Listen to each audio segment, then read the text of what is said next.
പുനരാലോചനക്ക് സമയമൊക്കെ ഉണ്ട്. പക്ഷെ നമ്മളിപ്പോൾ തീരുമാനിച്ചില്ല. നിലവിലുള്ള തീരുമാനം തെരഞ്ഞെടുപ്പ് രംഗത്ത് നിന്ന് മുന്നോട്ട് പോകാൻ തന്നെയാണ്.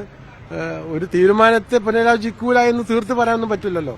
അതിന്റെ ആവശ്യമാണെങ്കിൽ പുനരാലോചന നടത്തുന്നതിനും സന്നദ്ധമാണ്. പക്ഷെ നമ്മൾ BJP വിജയസാധ്യതയുള്ള മണ്ഡലങ്ങളെ ഒഴിവാക്കി പോവുകയാണെങ്കിൽ STPക്ക് മത്സരിക്കാൻ ബംഗ്ലാദേശ് പോകേണ്ടി വരും.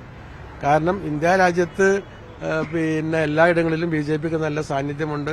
BJP മത്സരരംഗത്ത് വളരെ വിജയസാധ്യത ഉറപ്പിച്ച് മുന്നോട്ട് പോകുന്ന ഒരു വലിയ ഇന്ത്യ ഭരിക്കുന്ന രാഷ്ട്രീയ പാർട്ടിയാണ്. അപ്പൊ അവര് വിജയസാധ്യത മാത്രം നോക്കി നമ്മൾ മത്സരിക്കാൻ നടന്നാൽ ഇന്ത്യയിൽ മത്സരിക്കാൻ സീറ്റ് കിട്ടൂല. STP ഈ പ്രാവശ്യം 45 മണ്ഡലങ്ങളിൽ സംസ്ഥാനത്ത് മത്സരിക്കുന്നുണ്ട്.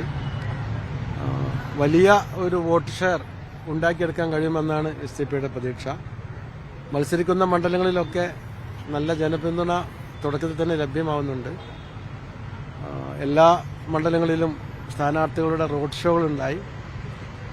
അതിന് ഒക്കെ നല്ല പിന്തുണ ലഭിക്കുന്നുണ്ട്. റോഡ് ഷോകൾക്ക് മാത്രം നൽകല്ല, നമ്മുടെ സ്ഥാനാർത്ഥിത്വത്തിന് നല്ല പിന്തുണ ലഭിക്കുന്നുണ്ട്. ആ അർത്ഥത്തിൽ നല്ലൊരു വോട്ട് ഷെയർ സംസ്ഥാനത്ത് പാർട്ടിക്ക് ഉണ്ടാക്കിയെടുക്കാൻ കഴിയും എന്ന് തന്നെയാണ് വിശ്വാസം. ഈ മഞ്ചേശ്വരത്തെ നിങ്ങൾ സ്ഥാനാർത്ഥി നിർത്തിയത് വലിയ വിമർശനം നേടിയിട്ടുണ്ട്, പ്രത്യേകിച്ച് മുസ്ലിം സംഘടനകളെ. അതിലൊരു പുനർവിചിന്തനം ഉണ്ടോ? മഞ്ചേശ്വരവും കാസർഗോഡ് രണ്ട് സ്ഥലത്തും BJP ജയസാധ്യതയുള്ള മണ്ഡലങ്ങളാണ്. SDPക്കും സംഘടനാ സംവിധാനം ഉണ്ടെന്നാണ് മനസ്സിലാക്കുന്നത്. മഞ്ചേശ്വരത്ത് സമാന പേരുള്ള ഒരാൾ കൂടിയാണ്. അല്ല, പേര് സ്വാഭാവികമായി സംഭവിക്കുന്നതാണ്. ഞങ്ങളൊരു അഷ്റഫ് എന്നുള്ള പേരിന് ബദലായി വേറൊരു അപ്പരന്റെ പേരുണ്ടാക്കി കൊണ്ടുവന്നതല്ല. ഞങ്ങളവിടെ മത്സരിക്കുന്ന അഷ്റഫ് KM, അദ്ദേഹം അഷ്റഫ് ബഡേജ എന്ന പേരിൽ അറിയപ്പെടുന്നത്. ഇനി തെരഞ്ഞെടുപ്പ് സമയത്ത് ഞങ്ങൾ അത് തന്നെയായിരിക്കും ഞങ്ങൾ പ്രചാരണത്ത് പ്രചാരണ പേരായിട്ട് ഉപയോഗിക്കുക. അഷ്റഫ് ബഡേജ എന്ന് തന്നെയായിരിക്കും. പക്ഷെ നോമിനേഷൻ കൊടുക്കുന്ന സമയത്ത് നമുക്ക് അങ്ങനെ കൊടുക്കാൻ കഴിയില്ലല്ലോ. എന്താണോ ഇലക്ടറൽ റോൾ ഉള്ളത് അതേ കൊടുക്കാൻ കഴിയുള്ളൂ.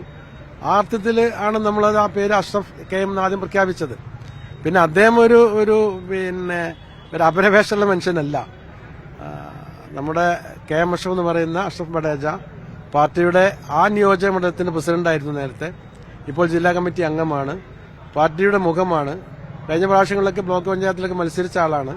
അങ്ങനെ ആ രീതിയിൽ വളരെ നല്ല പൊതുപ്രവർത്തന രംഗത്തുള്ള അഷ്റഫ് ബഡേജനെ അറിയാത്ത ആളുകളുടെ കുറവാണെന്ന് പറയാം. അത്രയും നല്ല ബന്ധമുള്ള വ്യക്തിത്വമാണ്.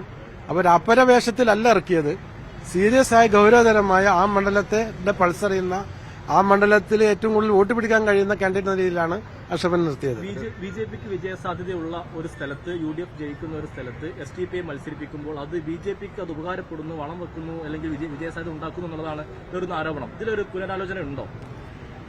അല്ല, പുനരാലോചനക്ക് സമയമൊക്കെ ഉണ്ട്. പക്ഷെ നമ്മളിപ്പോൾ തീരുമാനിച്ചില്ല. നിലവിലുള്ള തീരുമാനം തെരഞ്ഞെടുപ്പ് രംഗത്ത് നിന്ന് മുന്നോട്ട് പോകാൻ തന്നെയാണ്. ഒരു തീരുമാനത്തെ പുനരാലോചിക്കൂല എന്ന് തീർത്ത് പറയാനൊന്നും പറ്റില്ലല്ലോ.